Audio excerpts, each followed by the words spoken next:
Good evening, everyone, and welcome back to Vino Veritas. I'm Anthony, and this is my beautiful co-host, Master of Wine, Jeannie, and we're here to share with you everything about the wonderful world of wine. Now, there are many different regions of wine that are produced all around the world, but as a beginner, where should I go first? Well, if you're learning about wine, I would highly recommend traveling to the vineyards in Europe. That's where cultivation of grape wines really began, starting from the Romans, who really spread grapes everywhere. So I think that Italy is a great place to start. You've got many regions all through the entire Italian peninsula, as well as, of course, France, with all the classic regions that we know, Champagne, Bordeaux, Burgundy. The exciting new world that people talk about when they say New World wines is North and South America, Australia, New Zealand, South Africa as well. Oh, wow. There are plenty of places to explore, and I think really the best way to discover a wine region is to go there, breathe in the air, the scenery, the culture, the food, and of course the wine. And that is the best way to discover a wine region. Well, that sounds fantastic. Cheers. Time for C'est La Vie's fifth lesson. Does all cheese go well with wine? I've always wanted to host a cheese and wine party at my home. You know, get all your family and your friends together, different types of cheese, some wine from all over the world, and find out at the end of a great night, with a lot of laughs, what's the best pairing that you can have. But there's thousands of different types of cheese and hundreds of different types of cheese in the store, not to mention thousands of types of wine. So the question is, does all cheese go well with wine? And are there like certain types of classic cheese and wine pairing that I can follow? People think that pairing wine with cheese is a fairly easy exercise because if you look at the greatest wine regions around the world, whether it's Italy or France, they all produce cheese, and you would think that naturally they go very well together. And they do, but pairing the right cheeses, which number in the hundreds, with the right wine can be as challenging as pairing great Cantonese food with wine. Here are some tips on pairing cheese with wine. First, if you're going with strong blue cheeses, like Roquefort, then the best pairing with that kind of salty, strong flavor is a sweet wine.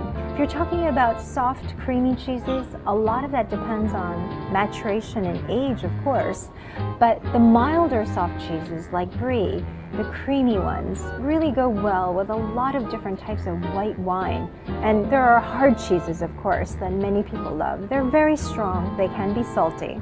You can pair them with strong flavored wines with, let's say, some residual sugar. You can also pair them with red wines, but you have to be kind of careful because strong salt with tannins can really fight against each other. So it really depends on the maturity of the cheese, as with the wine. So those are my tips, and I hope that you enjoy, in general, more white wines with cheese because that's an easier pairing than red wines.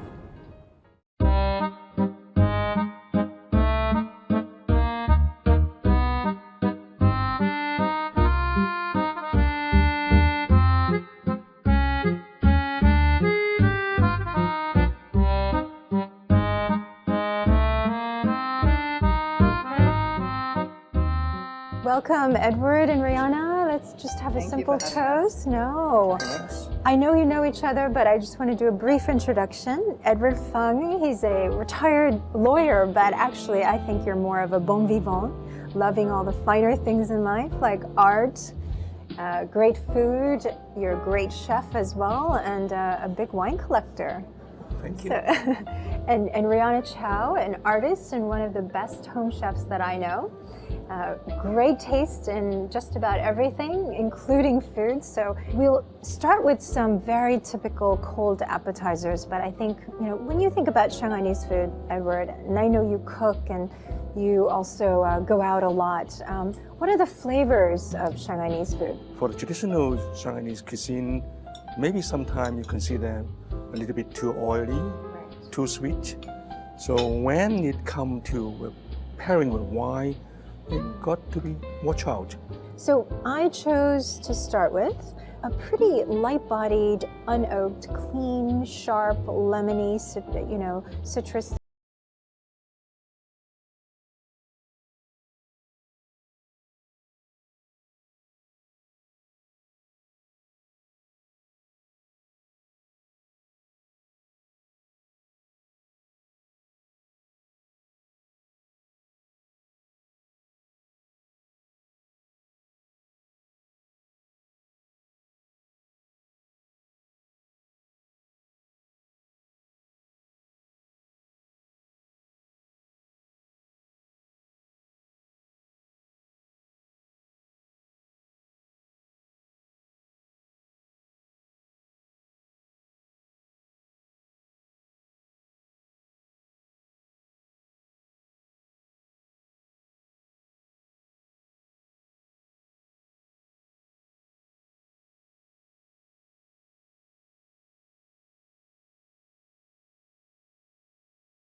wine. Try it with the wine.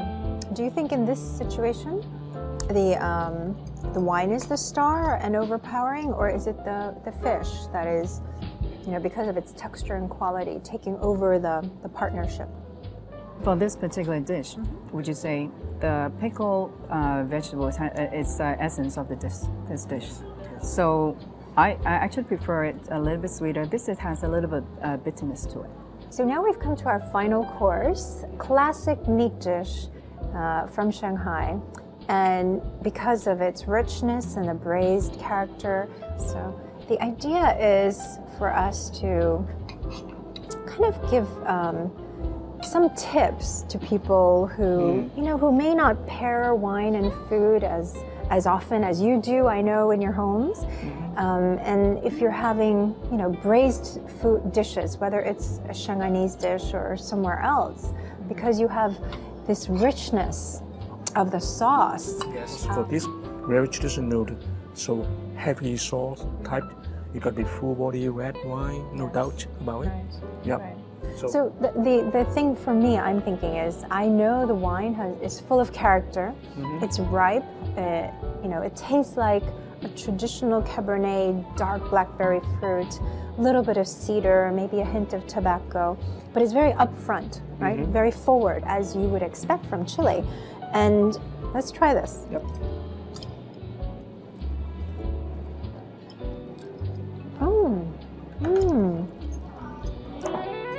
So fruity, this one. And for this wine, it reminds me Korean beef. Ah, yes. I would love to have this wine together with Korean beef. Yes. Some spiciness, sauce, roast beef, the full Korean robust. sauce.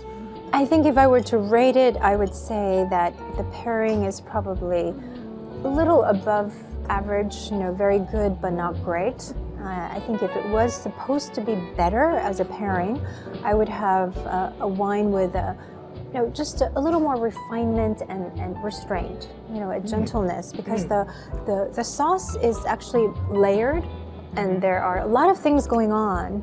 And so, although you still want the character and the strong personality of the wine, so that But it's all because of style of cooking. Yeah. This chef do it this way. Right. That's so refined than usual. Right. Great cooking. Right. I like it. I love it. Fantastic. So now everyone knows how to pair classic Shanghainese dishes with wine. So Edward, thank you for your tips and your time. And Rihanna, thank you for all your insight and sharing all your tips about food and wine and your thoughts. Thank you. When can we do it again next time? Next week. Why not? Great. At my place. Or at your place with your cooking. Why not?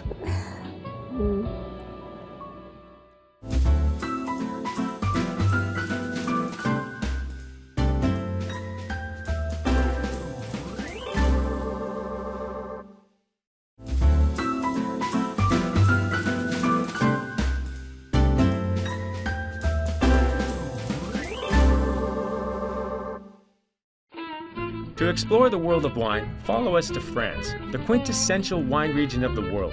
First, Jeannie and I will head to Bordeaux, the oldest and largest wine growing region. Here, we will visit different chateaux, meet some of the biggest names in the wine world. We will also visit Burgundy, where premium Pinot Noir and Chardonnay are produced. After these trips, you may not be an expert in wine, but at least you'll know how to appreciate your glass of wine better.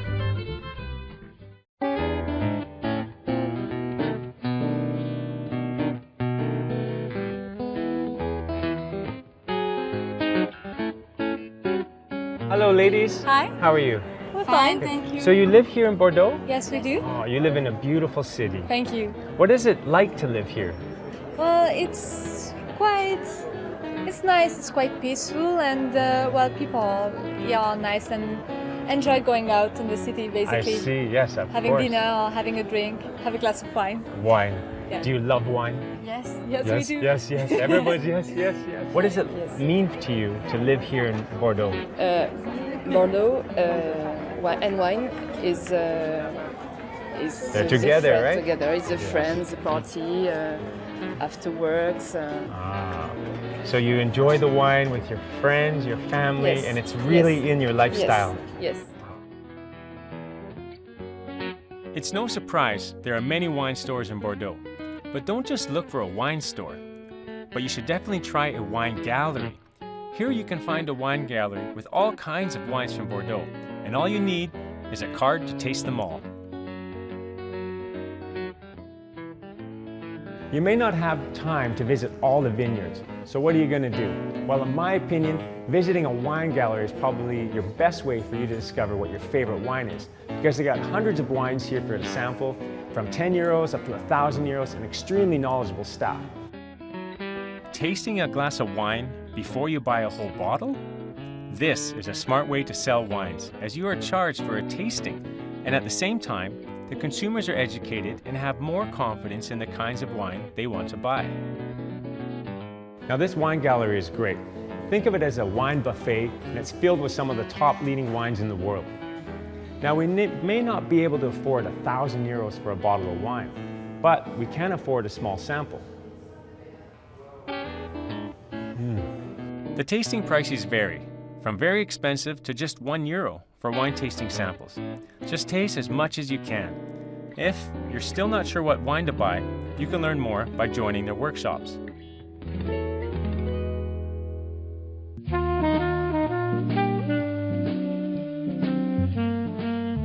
There are over 8,500 wine producers in Bordeaux, but how can they sell their wines to the whole world? A negociant greatly facilitates this. With a well-developed distribution system, Bordeaux wine can be sold instantly, and also making Bordeaux wine more and more expensive as you can buy them in advance. Mr. Pierre-Antoine will share with Jeannie how this whole system works. I think a lot of people don't really understand, Pierre-Antoine, the role of a negociant in Bordeaux. Can you explain a little bit about what negociants do, how they actually help to distribute wines from Bordeaux around the world? Okay, that's a big question. Thank you for all your nice words. To be successful in this business, it's an enormous amount of a channel of distribution, because if you want, the top restaurants don't buy by cases anymore. They buy bottle by bottle. So that means every day you have to supply for next day, over sometimes the same day, 1 bottle, 2 bottles of the wine. Yes. So you need a channel of distribution which allows you to deliver and to be everywhere, in all these restaurants worldwide, in all these retail places worldwide, in all the most highest high-end places. So, and this is the role of the negociant, to be able to build the channel of distribution which will allow the wine to be available and to be listed worldwide. Right. For you, what does wine mean to you? Wine, as you see, is my business, which enables me to have a marvelous life. It is a passion. It is art in a way also, because it's making art. If you are a winemaker, it's making a piece of art. And that's taking why you have so art many pieces all over also, yes, your I warehouse love even. to associate that. Yes. And also, I think finally, wine means also sociability with conviviality, because it's you can share extremely sophisticated feelings with a community of people to share this extreme sensation of sophisticated things, where you need to be very educated, and you know perfectly well yourself. People become more and more educated to understand wine and to appreciate, to understand it's very difficult, and to share. And to share. Most and finally, importantly, that's the most important, to be able to understand and to share with friends. Absolutely. That's why I'm in the industry too. Thank you so much, Pierre-Antoine. Thank you, Jenny.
Paul, thank you for having us. We really appreciate having the opportunity to taste with you, and Chateau Margaux is always such a beautiful property to visit. Thank you. So thank you.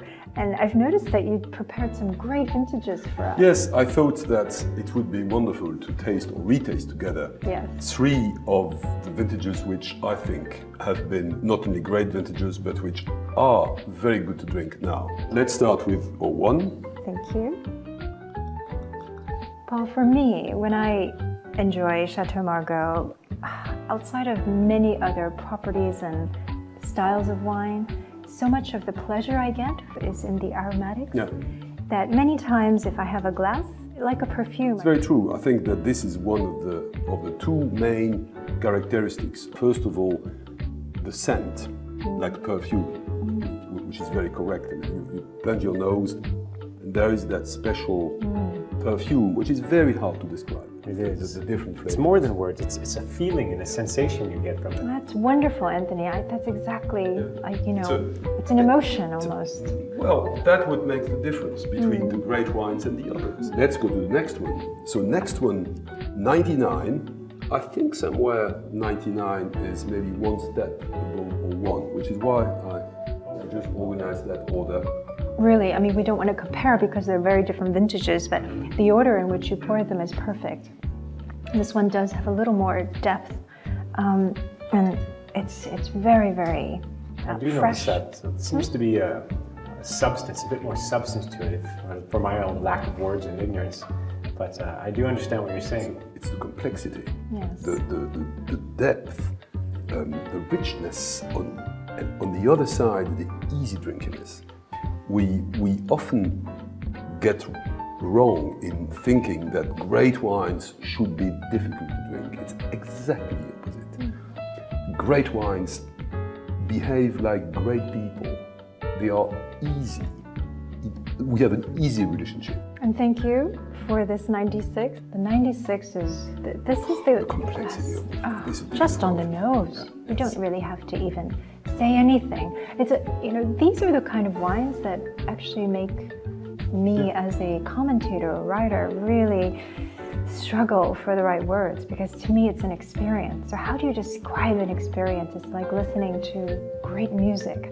It's a moment, and you're trying to capture it, and you think, oh, it's not good enough, no matter what I say. We thank you for your wines, your history lesson, and it's been an absolute pleasure meeting you. Thank you, Anthony. Well, Thank you. Cheers. Thank you again, Jenny. Paul. Thank you. Wonderful to see you Cheers. again.